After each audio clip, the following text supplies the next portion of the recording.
Chapter 11. I was awakened by the waves dragging at my feet.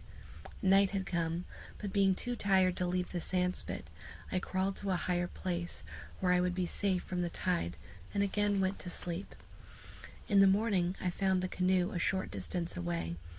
I took the baskets, my spear, and the bow and arrows, and turned the canoe over so that the tides would not take it out to sea. I then climbed to the headland where I had lived before.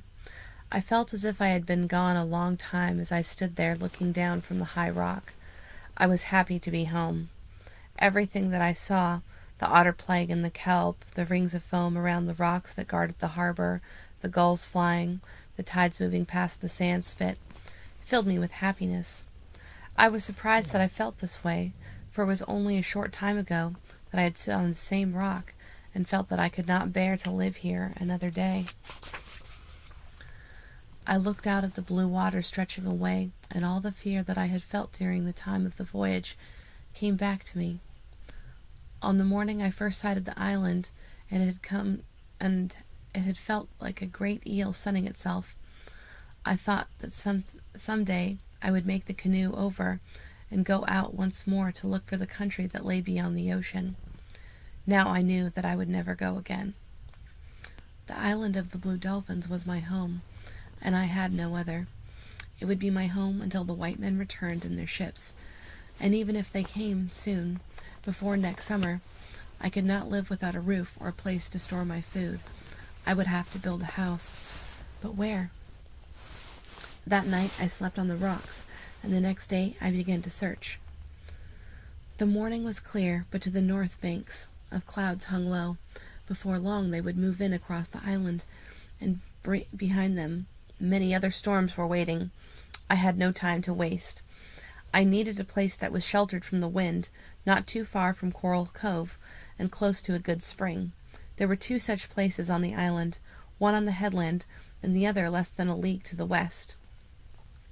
The headland seemed to be more favorable of the two, but since I had not been to the other for a long time, I decided to go there and make certain. The first thing I found, which I had forgotten, was that this place was near the wild dog's lair. As soon as I drew near to it, the leader came to the opening of the cave and watched me with his yellow eyes. If I were to build a hut here, I would first have to kill him and his pack. I planned to do this anyways, but it would take much time. The spring was better than the one near the headland, being less brackish and having a steadier flow of water. Besides, it was much easier to reach since it came from the side of a hill and not from a ravine as the other one did. It was also close to the cliff and ridge of rocks which would shelter my house. The rocks were not so high as those on the headland, and therefore would give me less protection from the wind, yet they were high enough, and from where I could see the northeast and Coral Cove. The thing that made me decide on the place to build my house was the sea elephants. The cliffs here fell away easily to a wide shelf that was partly covered when the tide came in. It was a good place for sea elephants because they could crawl halfway up the cliff if the day was stormy. On fair days they could fish among the pools or lie on the rocks. The bull is very large and often weighs as much as 30 men. The cows are much smaller, but they make more noise than the bulls, screaming and barking through the whole day and sometimes at night. The babies are noisy too. On this morning the tide was low, and most of the animals were far out, just hundreds of specks against the waves, yet the noise they made was deafening.